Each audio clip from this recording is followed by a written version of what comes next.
Olá, seja bem-vindo, pode chegar. Vamos juntos conferir o que foi notícia nessa semana no Brasil e no mundo. Começamos falando de economia. O mercado financeiro reduziu pela sétima semana consecutiva a previsão de inflação para 2022. De acordo com o boletim Focus, divulgado na semana pelo Banco Central, o Índice Nacional de Preços ao Consumidor Amplo deve fechar em 7,02%. Há uma semana, o IPCA, que é o Índice Nacional de Preços ao Consumidor Amplo, estava projetado em 7,11% para 2022 e há 4 semanas em 7,54%. Para 2023, a inflação projetada é de 5,38%. Há uma semana estava em 5,36% e há 4 semanas em 5,20%. Aumentou também a previsão para 2024, de 3,3% há uma semana para 3,41%, segundo o boletim divulgado. Para 2025, a projeção do mercado mantém-se há 57 semanas em 3%. O número de chaves do Pix no Brasil já chega a mais que o dobro de toda a população. O sistema de pagamento impulsiona serviços virtuais entre consumidores que buscam mais praticidade. Um levantamento do Banco Central revelou que o número de chaves Pix registradas já passou de 478 milhões em julho deste ano. E com isso, ultrapassa o dobro da população brasileira, com cerca de 215 milhões. Em maio de 2022, as transações somaram 889 bilhões de reais e tiveram um valor médio de R$ 460. E as novas modalidades do sistema também vêm crescendo desde o fim do ano passado. Em julho, o número de transações de Pix-Saque atingiu 268 milhões e de Pix-Troco, mais de 3 milhões de reais. A maioria das chaves cadastradas é aleatória. Em seguida, aparecem as que usam o CPF. Segundo a Febraban, 7 em cada 10 movimentações bancárias são realizadas por meio de canais digitais. Entre o total de movimentações, 56% são do celular e somente 3% de agências bancárias.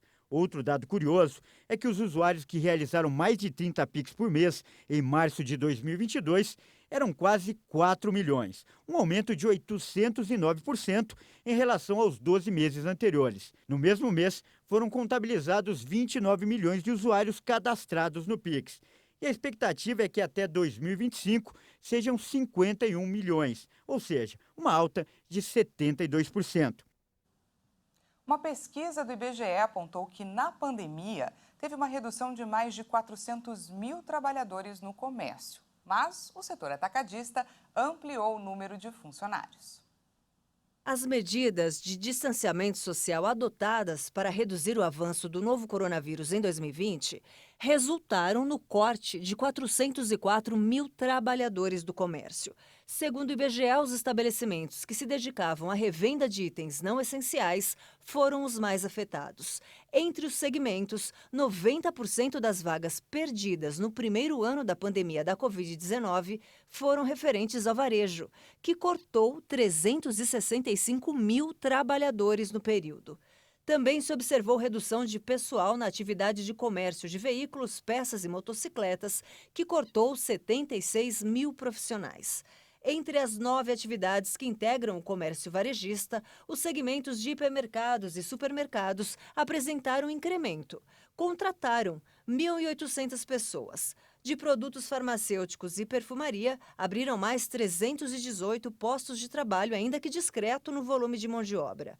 O comércio por atacado foi a atividade responsável pela suavização dos impactos negativos da pandemia no mercado de trabalho do setor, com 38 mil novos postos de trabalho abertos em 2020. Apesar das perdas causadas pela pandemia, teve um aumento de 195.500 funcionários no período de 10 anos. E por falar em pandemia, o Brasil está no patamar mais baixo de síndrome respiratória aguda grave. Os dados são da Fundação Oswaldo Cruz. O novo boletim Infogripe, divulgado pela Fiocruz, revelou que entre as 27 unidades da federação, apenas Roraima apresenta sinal de crescimento na tendência de longo prazo da síndrome respiratória grave. Já o Acre e o Amapá apresentam estabilidade. As outras regiões mostram queda na tendência de longo prazo. Em relação às capitais, a pesquisa apontou que somente 3 apresentam indícios de crescimento na tendência de longo prazo: Belém, Boa Vista e Vitória. Nas demais, há predomínio de queda, com 9 capitais apresentando estabilidade nesse indicador. Cuiabá, Palmas e São Luís foram as capitais que mais conseguiram recuar os índices de Covid-19 no período analisado. O estudo mostrou que casos de síndrome respiratória aguda grave predominam na população adulta. E é também o que mais provoca mortes. 96,5% dos óbitos acontecem por causa da Covid. 0,7% foram em decorrência da influenza A, 0,2% da influenza B e 0,2% do vírus sincicial. Apesar do sinal geral de queda, ainda há aumento na faixa etária de 0 a 11 anos em alguns estados. E olha só, o Instituto Butantan realiza estudo e convida adolescentes de 12 a 17 anos para participar de testes da vacina contra a chikungunya. Os interessados não podem ter comorbidades ou usar medicamento imunossupressor. O estudo é realizado pelo Instituto Butantan de São Paulo, em parceria com entidades como o Instituto Autoimune. Os voluntários de 12 a 17 anos que estão sendo recrutados para ajudar no desenvolvimento de uma vacina contra a chikungunya, transmitida pelo mosquito Aedes aegypti, precisam estar saudáveis. Todos os inscritos vão passar por uma triagem antes dos testes. A vacina foi desenvolvida pela Valneva, indústria farmacêutica da Áustria, com vírus enfraquecido. Logo que aplicada, induz o organismo a produzir anticorpos, mas sem provocar a doença. Aqueles que se enquadrarem nos critérios necessários para receber a vacina vão ser contatados pela equipe da pesquisa para finalizar o agendamento. Ao todo, 750 voluntários devem ser acompanhados durante um ano pelos pesquisadores em todo o Brasil. 10 centros de pesquisas no país vão testar a vacina para que ela seja submetida à aprovação da Agência Nacional de Vigilância Sanitária. 2/3 dos adolescentes vão receber a vacina e 1/3 vai tomar o placebo. Ao final do estudo, todos aqueles voluntários que tomaram placebo também vão receber a vacina da chikungunya. E ainda falando de saúde, o Agosto Branco chama atenção para a importância da prevenção do tipo de câncer que mais causa mortes no mundo, o de pulmão. De acordo com a Sociedade Brasileira de Oncologia Clínica, foram 1.700.000 vítimas no mundo em 2020. Só aqui no Brasil foram registradas 30.000 mortes no ano. O câncer de pulmão normalmente é silencioso e apenas diagnosticado em estágios avançados. Os sintomas iniciais da doença não são muito claros e aparecem tardiamente. Imagine você que 85% dos casos são causados pelo cigarro. Nessa semana, conversamos com o Dr. Gleison Marinho Guimarães. Vamos acompanhar.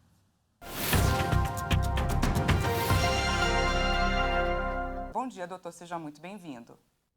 Bom dia, obrigado. Bom dia a todos. A gente que agradece a sua disponibilidade. Vamos começar falando sobre os fatores de risco, doutor. Quem está mais propenso a desenvolver a doença?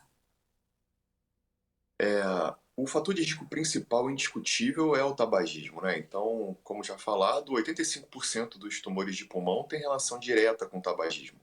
Mas a gente não pode esquecer das outras formas de fumo. Então, a gente também tem um aumento da relação causal naqueles indivíduos que fumam cachimbo, que fumam charuto.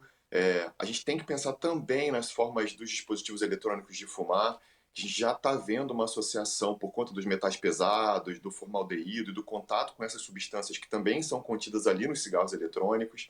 E também falar que já tem estudos iniciais reverenciando uma relação causal com o uso da cannabis, com o uso da maconha.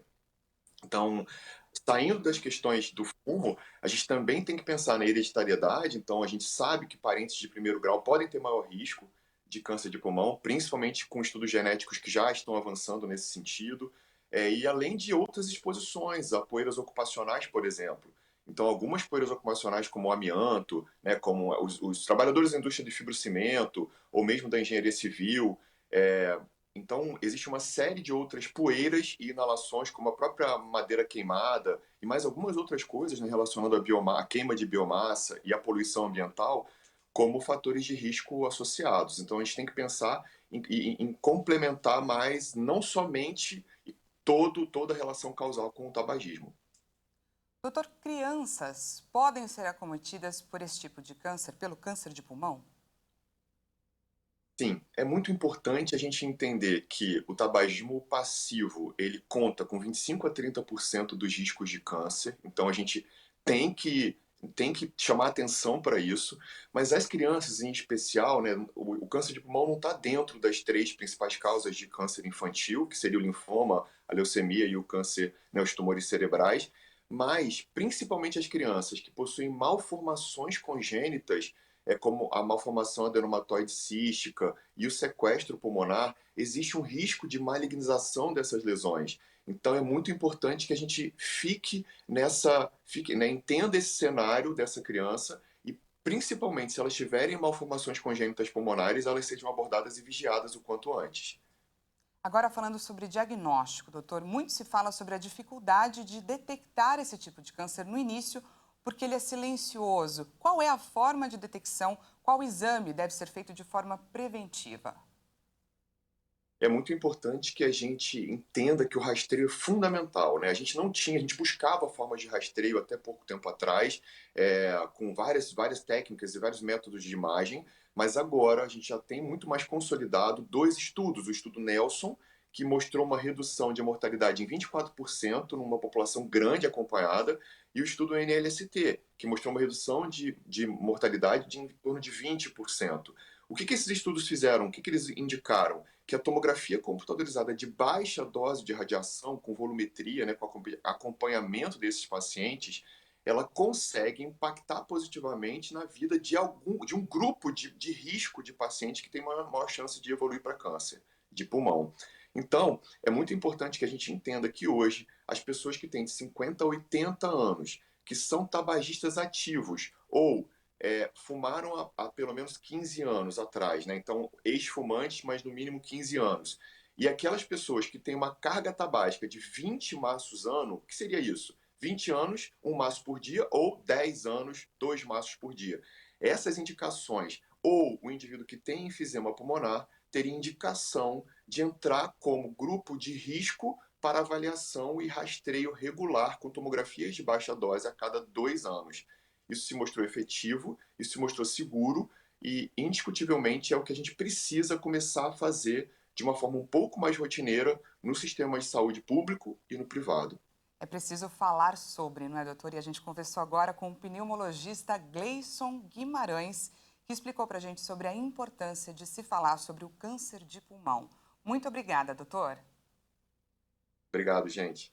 A gente vai para um rápido intervalo e na volta, você já ouviu falar em Xepa Virtual? Empresas de comércio digital tentam combater o desperdício e ajudar consumidores a economizar. Nós voltamos já, não perca!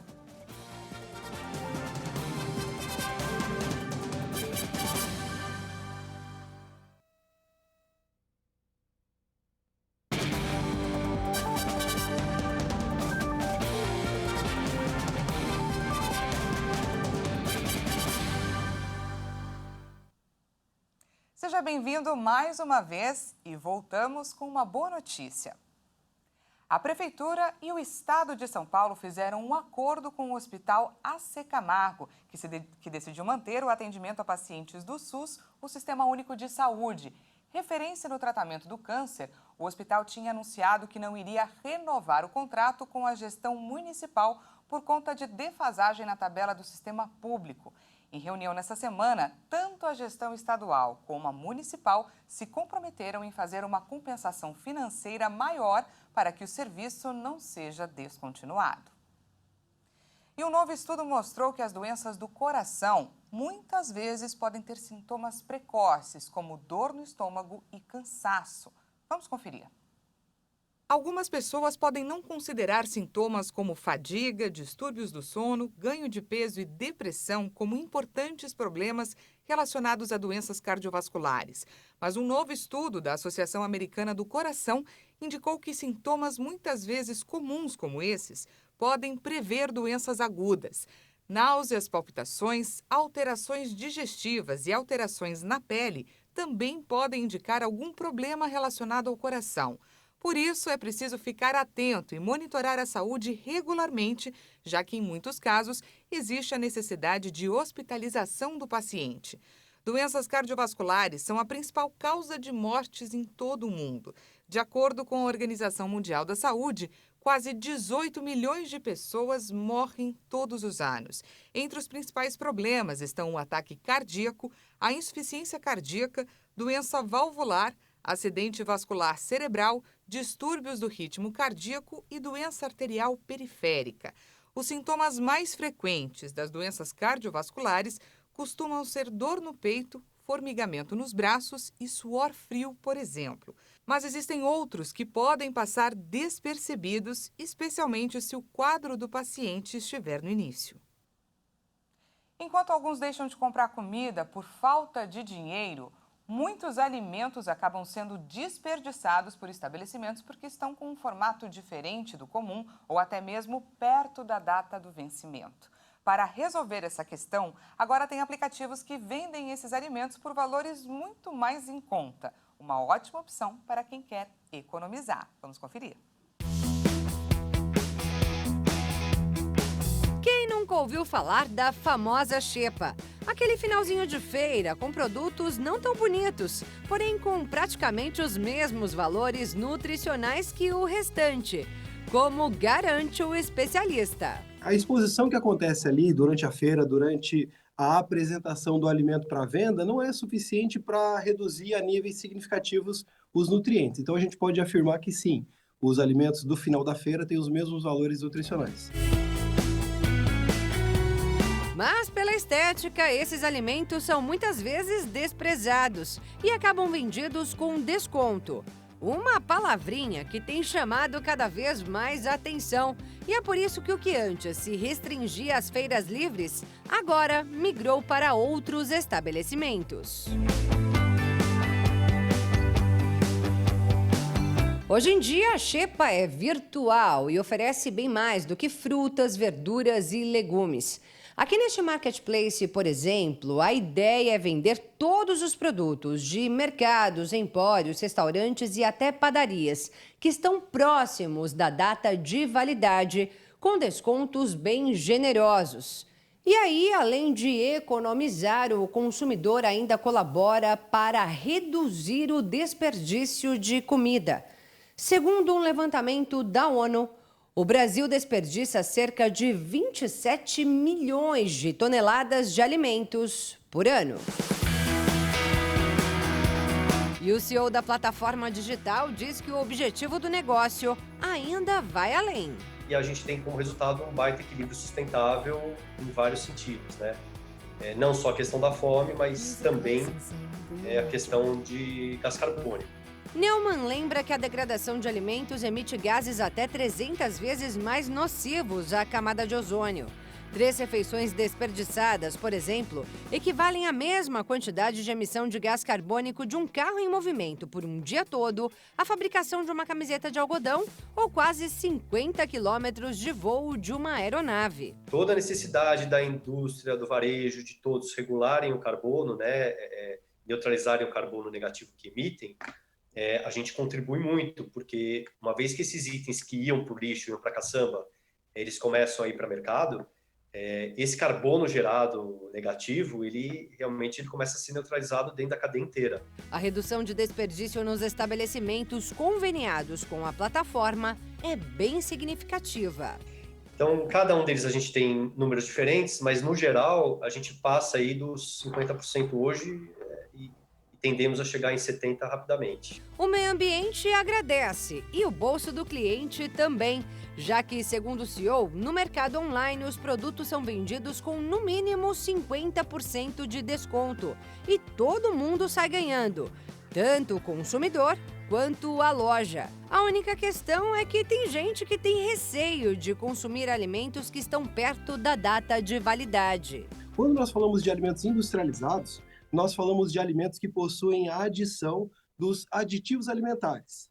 Conservadores, estabilizadores, acidificantes, acidulantes, uma série de substâncias que servem para garantir, para preservar a sanidade do alimento. Então, nos alimentos industrializados, a gente tem uma segurança maior naquilo que se refere à sanidade do alimento. Mas isso não significa que os alimentos industrializados são saudáveis ou, enfim, que as pessoas devam preferir eles. Mas dá para consumir até o dia do vencimento sem problema algum. Já depois, a recomendação do especialista é não ingerir. Isso não significa que quando passar a data de validade, ele automaticamente está impróprio para consumo. Significa que quando passar a data de validade, a empresa fabricante não terá mais responsabilidade sobre o produto fabricado. Agora, quando se trata de alimentos para consumo imediato, como os vendidos em restaurantes, lanchonetes e padarias, os cuidados devem ser maiores. Porque quando eu preparo o alimento, eu acabo submetendo ele ou eu acabo colocando esse alimento possível de ser contaminado. Então, por exemplo, um arroz cru, ele tem uma deterioração, ele tem uma contaminação de micro-organismo muito menor do que terá o arroz pronto para consumo. Por quê? Porque o alimento, quando ele está pronto para consumo, ele não está somente apto para meu consumo. Ele também estará mais, vamos dizer assim, disponível para os micro-organismos. O nutricionista esportivo pontua que há alimentos válidos até 2 horas, 3, 6 horas. Cada um tem seu prazo. Depois surge o risco de intoxicação alimentar. Mas Diogo diz que não é preciso ter medo. A legislação brasileira que cuida da saúde do povo brasileiro, ela é muito bem estabelecida, ela foi muito bem desenhada, sabe? Então, a vigilância sanitária, ela tem dentro ali dos requisitos para permitir o funcionamento de um estabelecimento ali produtor de alimento, ela tem esses cuidados, que é investigar como o estabelecimento age em relação ao armazenamento, à produção, aos cuidados depois da produção. Então, se o restaurante tiver alvará de funcionamento, se a padaria tiver ali algum indício de que sofreu fiscalização, passou por fiscalização, a gente pode assumir a ideia de que aquele estabelecimento age em acordo com a legislação e assim o consumidor pode estar seguro. Com essa segurança, dá para gastar menos, comer bem e ainda preservar o meio ambiente. É uma equação que é bem bonita de se viver, assim, tá dentro disso e tá compartilhando e conversando, e as próprias pessoas que trabalham conosco super engajadas, né? Você vê aí uma geração nova que já nasce olhando para isso naturalmente, né? É muito bonito de ver. Muito bacana essa iniciativa, né? Contra o desperdício e ainda gera uma economia no bolso. Essa edição fica por aqui. Mais uma vez, muito obrigada pela sua companhia. Um ótimo final de semana para você e até segunda.